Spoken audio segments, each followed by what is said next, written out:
just as Yamada is warming up to Akane and starting to have some feelings for her. A classmate of Yamada suddenly expresses her feelings to Yamada. Who will Yamada choose? Let's find out. Yamada, on his way home, pops into a convenience store for his usual drink. But what's this? The employee recognizes his taste and reveals that she's an alumna of Tusei Academy. Their casual chat leaves Yamada puzzled. Why does she want to know him? Back at Akane's place, Yamada finds her and Runa in peaceful slumber. Preparing to fix her laptop, he can't help but remember their close moment. With a thoughtful touch, he unclips her hair clip. Just then, the doorbell rings, and guess who? Akane's ex, Takuma. Takuma's unexpected visit leaves Yamada with more than a few questions to answer. Is Yamada Akane's new love interest? After a sincere conversation, Takuma leaves, and Yamada keeps the secret of his visit from Akane. Akane isn't entirely fooled, but appreciates Yamada's effort. Facing financial woes, Akane decides to find a part-time job. Meanwhile, Momo continues her search for love. Logged into the game, Akane meets Aita's in-game character, Princess Ruri, and is offered a plan by the guild's submaster, Takezo. What's next for her gaming adventures? At school, Yamada's popularity continues as he's invited to a pageant and approached for a gaming session. But Tsubaki, his classmate, calls him out on a subpar gaming performance. Is Yamada losing his touch? A notification pings Yamada's phone. It's a guild announcement. They're going to Tusei Academy's Public Culture Festival. And surprise, Akane is listed as a sponsor. What will unfold? Akane finally arrives at Tusei Academy's Culture Festival, fashionably late thanks to her unexpected work call. Joined by her pals, Aita, Komoda, and Runa, they wander through the school, soaking in the festive spirit. Runa's nerves about her upcoming entrance exam bubble up. But hey, who can blame her? After leaving Aita and Komoda to brave the haunted house, Akane waits outside the restroom for a nervous Runa. Her eyes catch Aita. But what's this? Yamada's nowhere to be seen? What's he up to? Inside a classroom, Yamada's caught sneaking away from Tsubaki to rendezvous with Akane. He was so busy with his class booth.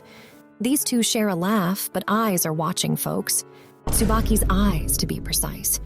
Runa, feeling a bit unwell, ends up in the nurse's office with Akane and Yamada.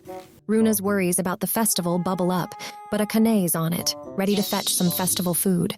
As Akane and Yamada shop for Runa's festival goodies, they can't escape the stares and gossip. Yamada's PE teacher even teases him about his older woman friend. Aita's joke about Akane and Yamada dating causes a stir. Akane's frustration and embarrassment lead to a misunderstanding, and she ends up fleeing the scene. Yamada follows Akane, and a run-in with Tsubaki leads to warnings about a dangerous staircase. They finally talk things out at the landing, and Yamada even cracks a smile. "Oh, Yamada, you sweet thing." Akane teases Yamada about what would happen if they dated, and his humble response leaves her reflecting on his words. She's like a prize that he can't reach. Yamada, visiting Akane's workplace, is filled with anticipation for the promised surprise. He draws a prize, chats, and oh boy, Akane's coworker, Shinohara, jumps in, and we see Akane proudly showing off her connection with Yamada. Cue the gaming nostalgia, guys. Shinohara's curiosity is piqued. Is Akane dating Yamada? The ship's sailing, my friends. They've only connected in the digital world, but the real world is pulling them closer. Akane and Yamada strolling home, enjoying each other's company, laughing, teasing. Wait, Akane plans on making Yamada a bento? Akane sneezes, Yamada turns into a hero, and we're left hoping she doesn't get worse. Nail time with Momo. Akane ponders on kindness, love, and where her heart might be heading. And here comes the voice of reason, Momo's push to act on her feelings. Oh, but what's this? Runa's urgent call leads us to a park meeting between Akane and Runa. Runa's fears, Akane's disappointment, plans, and friendships. Runa's anxiety is so real, folks. Can anyone else relate? New girl in the guild and Yamada's caring side.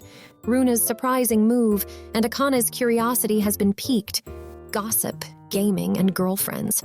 Okamoto and Tsubaki weigh in with Yamada, leaving us with hilarious insights on love, relationships, and yes, video games. Walking home, talking food, and anonymous calls. Yamada's mysterious phone call keeps us guessing. Who's on the other line? It's Akane, sneezing and rushing to work. The conversation is cut short, but the connection is growing stronger. The big question, Tsubaki asks if Yamada likes Akane. We can practically feel the tension. What's going to happen next? Tsubaki joins the Chocolate Rabbit Guild, and Akane reflects on past regrets. Runa and Akane's phone call leaves us worried for Akane. Is she all right? Akane's having the worst day ever. Sick, exhausted, collapsing, we can feel her pain. And here comes Yamada, like a knight in shining armor.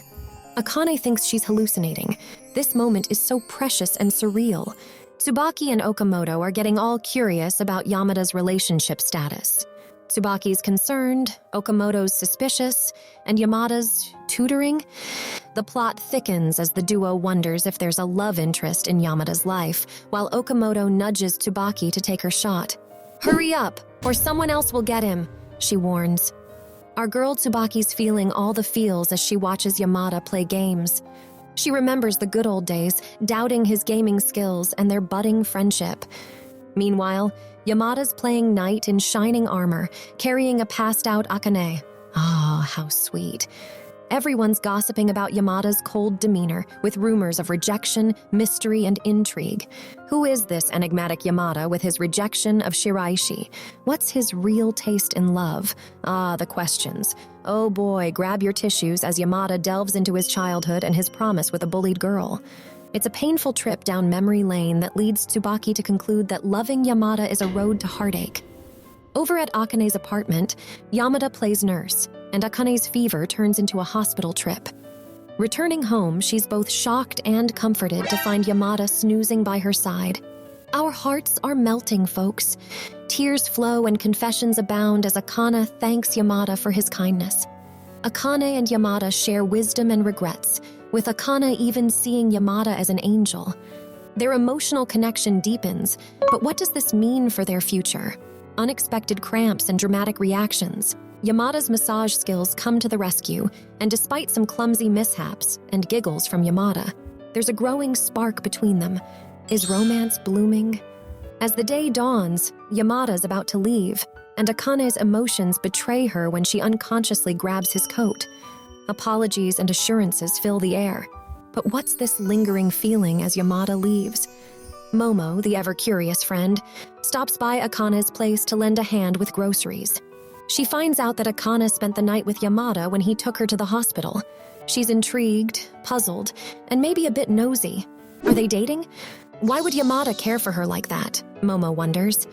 But Akane assures her they're just friends, leaving Momo with some love advice and curiosity that lingers in the air. Switch to the virtual world. Akane logs into the game Forest of Savior and meets the captivating newcomer Tsubaki. The virtual camaraderie grows as Princess Ruri invites them to the hunting grounds. The game is on. A lively discussion between paladins Akane and Tsubaki takes place, while Princess Ruri chuckles at their contrasting views. Paladins fighting solo bosses, it's about to get intense.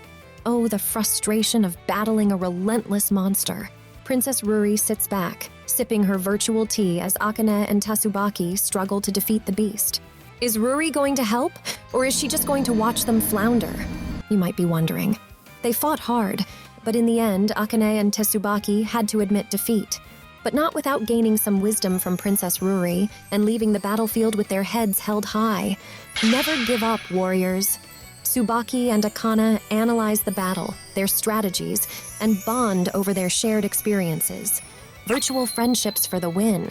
Back to reality, Akane calls up Yamada, craving some monster-beating insights. He's not much help, but hey, the conversation had a certain warmth, didn't it?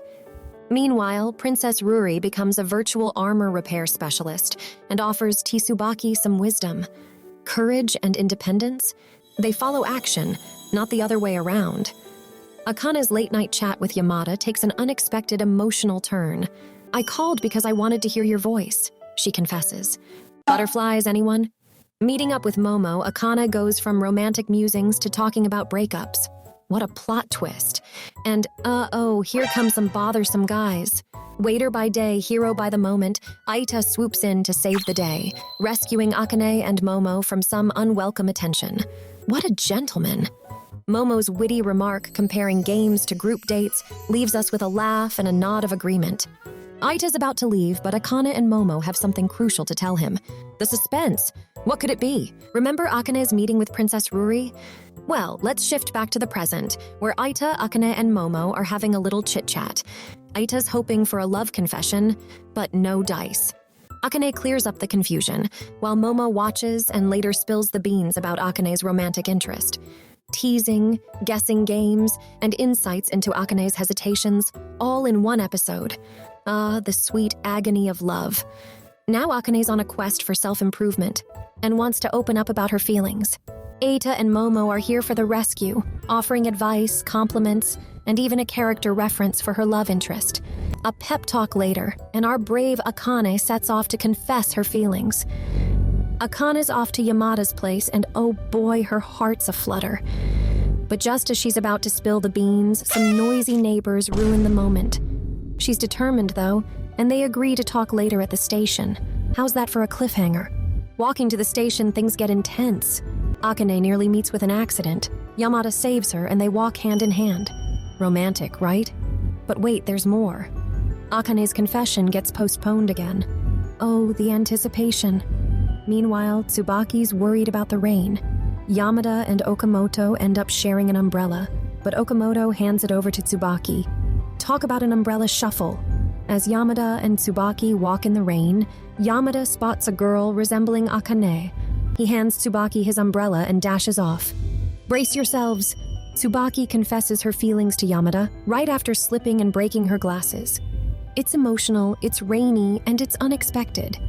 Now we're at the Sasaki residence where Eita tries to play matchmaker, thinking of Akane, but Yamada's mind is on Tsubaki. Love's a complex web, isn't it? Yamada's lost in thought, visits Akane and tries to make amends. But Akane plays it cool. Our girl's got style. A late-night meeting, a cozy bridge, and a rendezvous between Tsubaki and Yamada. Our dear Tsubaki finally finds the courage to wear her heart on her sleeve and confesses her long-hidden feelings to Yamada. She eloquently pours out her admiration for him, from his kindness to his humble nature. But alas, Yamada can't reciprocate those feelings. Oh, the agony. Tsubaki, though, brave soul, doesn't regret opening up. Meanwhile, what's this? An oil-based paint drawing on Yamada's hand? Guess who made that? Yep, it's Akane. Yamada's response to Tsubaki hits us right in the feels. He confesses that he likes Akane, and though Tsubaki feels the sting of rejection, she's grateful for their heartfelt conversation. No tears, only applause for Tsubaki's courage, please. The Chocolate Rabbit Guild is going all out with a December BBQ party at an upscale restaurant, thanks to Takezo's generosity. Where's Yamada, though? Eita teases Akane for searching for him, while Takezo's connections leave us all intrigued. Mr. President? Runa and Akane are as surprised as we are at Takezo's status. Plus, who can resist delectable meats and exquisite dishes? Not the guild members, that's for sure. Takezo expresses his desire to continue gaming with them, and Runa's support earns a huge thumbs up. Here's Yamada, late but never a dull moment with an intoxicated Akane. Water bottle pranks and adorable care ensue, while Takezo and Eita plan for Akane's safe journey home. Streets, stuck heels, and tightly held hands. Our hearts flutter as Yamada and Akane walk home. The highlight?